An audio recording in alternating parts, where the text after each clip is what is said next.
Now, safety equipment like this. We use gloves, we use headphones, glasses, and we use masker to cover our face and our ear. Now, after we wear the safety equipment, we are ready to count the stone. Now, let's cut the stone together.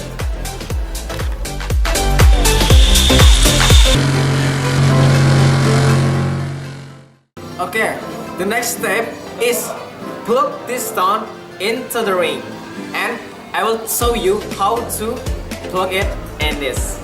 Check it out.